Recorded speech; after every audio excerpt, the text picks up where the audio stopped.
My privilege to invite Dr. Vinod Vijayan. He is a well-known cardiologist from Nasik, and he's the founder president of the Cardiovascular Society Nasik. He'll be speaking on something very important to clinicians, especially the internists. Know your biomarkers, TROP-T, BNP, ST2.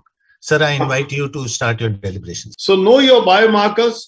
This is a very important topic, and knowing the time limitation, I will be very quick. I wish to thank the organizers, stalwarts like Dr. Pankaj Monoria, Dr. Mahapatra for again calling me and then on this very important topic. My disclosures, I'm associated as a PI with Emperor Preserve, with currently also with the STEP Heart Failure Preserve ejection with the semaglutide and the Finerenone. All these are with HFpEF.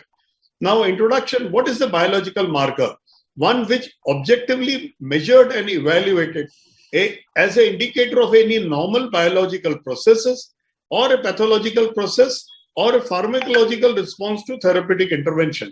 That is what a biological marker should be.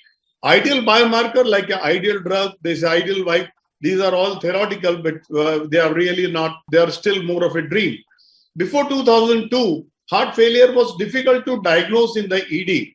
Whether it be a preserved or reduced ejection fraction, symptoms were non-specific, physical findings were not sensitive, and that is why there was a need for some biomarker. And that is what we were taught. This is like the WBC of infection, BNP and pro-BNP would be the WBC for heart failure. Although echocardiography is still considered the gold standard, may not always reflect the disease. So why it is required? Because often in 30% of the patient, it will coexist COPD and heart failure. Diagnosis is not very easy. There was a study called BNP, which is actually breathing not properly. This reported a confusion in about 50% of cases presenting to the ED with dyspnea. And there is a need for better monitoring of patients who are receiving treatment for heart failure. How do we see the various biomarkers? These are the various mechanisms. But if you see here, now this is what is I've been told to talk about troponin. Most important currently, nearly like a gold standard, but there is so much of variation. We will see natriuretic peptides, and then we'll be also talking about ST2, which are again the markers of fibrosis, remodeling, and inflammation. So this is the topic given to me. Heart failure may present to the family physician 50% of the time, and then in the ED in 45, this is the statistics. And again in the ICU, 5%. So it is very important for the doctor to make an initial diagnosis and also to aid in prognostic stratification and even the patient response to therapy. Exactly the same thing is put in a tabular form. That most important always remains the history, physical examination, and then comes the biomarkers. And then finally, again, it comes back to us as for echocardiography and even nowadays MRI. So the use of biomarkers in acute setting, be it the ED or ICU, you have to please understand that this is to differentiate acute heart failure from non-cardiac causes of acute dyspnea. Even heart failure with preserved ejection fraction can come with an acute presentation. Please try to, the take-home point, they have very high sensitivity and normal level with unsuspected makes the diagnosis unlikely. So if you've got normal levels, as Dr. Shetty was giving us the values, and I will even elaborate on that later, will rule out.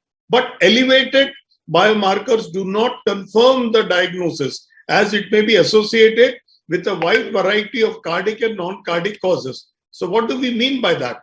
The effect of cardiac and non-cardiac parameters on pro-BNP, even if you've got a lower EF, a larger LV mass, as you may see in hypertension, hypertrophic cardiomyopathy, LA dilatation, atrial fibrillation, CHD, cor pulmonale, chronic obstructive lung disease.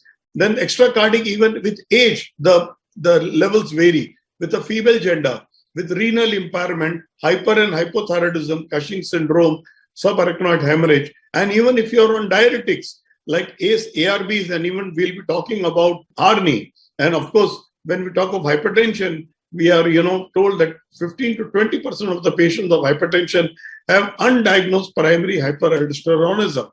So you have to understand. So this is how a chart that shows you a range moving from green to red, that if your BNP levels or pro-BNP levels come in this green zone, which would make the diagnosis that this is definitely not heart failure.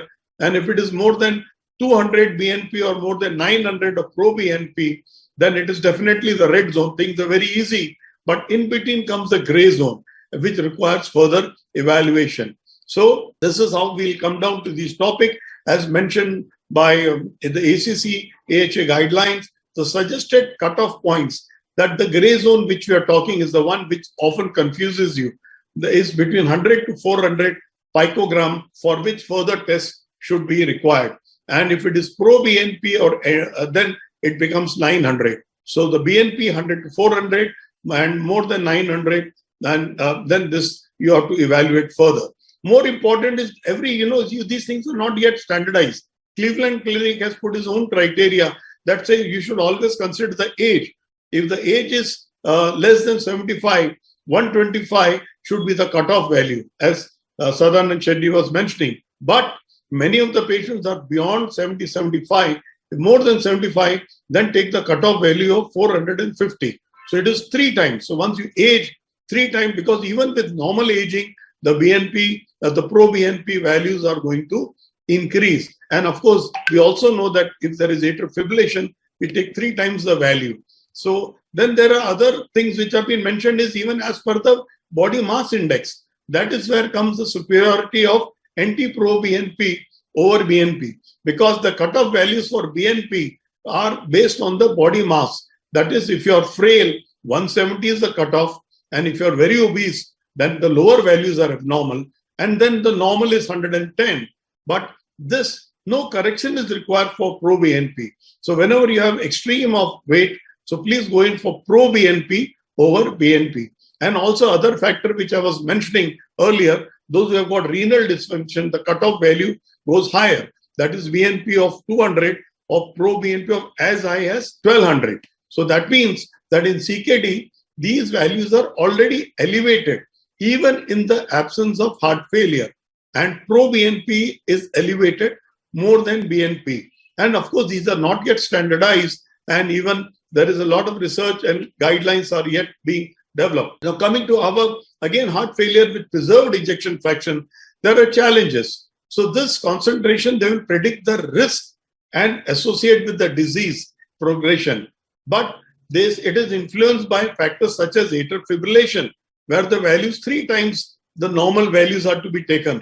Obesity, I've already alluded to, and renal function is again with renal impairment, the values go abnormal. So how do we use this? What is the purpose of all this? Once we have diagnosed, we have seen the green zone, the red zone, the gray zone. How does it help us to guide therapy? So the ACC and ESC measurements for, as we are already talking of heart failure, it is class 1A. They do not again specify the cutoff value in ACC, but ESC, this is 2019. In the acute non-setting, these values of 35 and 125 are mentioned as the cutoff value, and non-acute. And in the acute setting, higher values are taken. So you should not go by absolute. You should even see what are the clinical criteria. Most important in this, the purpose is to tell you the negative predictive value is very high. That means if it is on the lower side, you are very sure it is not heart failure. But if it is positive, so then it doesn't really tell you it is heart failure. It could be, but there are many more other things which I've already alluded.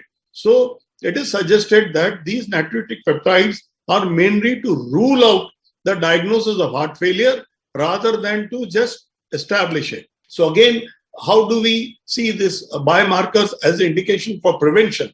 When you come to this prevention, here for BNP, these biomarkers, the level of evidence is only 2A. That is at an early stage of A and B, what is known as at risk or pre-heart failure. And C and D are heart failure and advanced heart failure, and then the acute heart failure.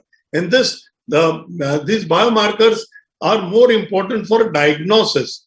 When it comes to prognostic value, then again, these are level of evidence 1 for prognostic. Again, in pre-discharge, the level of evidence comes down. And then there are other, if you want to stratify, like myocardial injury, fibrosis, the level of evidence goes down. We shall see that. So that was about regarding the BNP. Talking of troponins, which normally we use only for acute coronary syndrome, but they are often elevated even in heart failure. they are not very specific.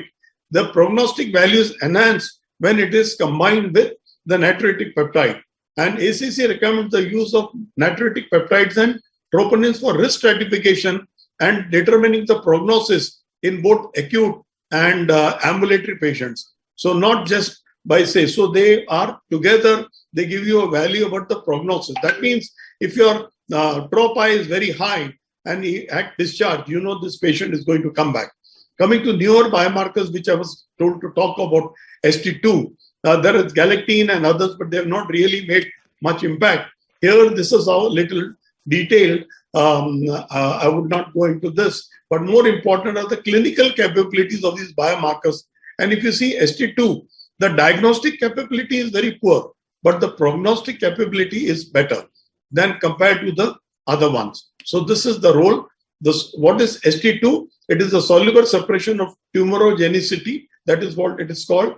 It is associated with adverse outcomes. It is a marker of inflammation and fibrosis.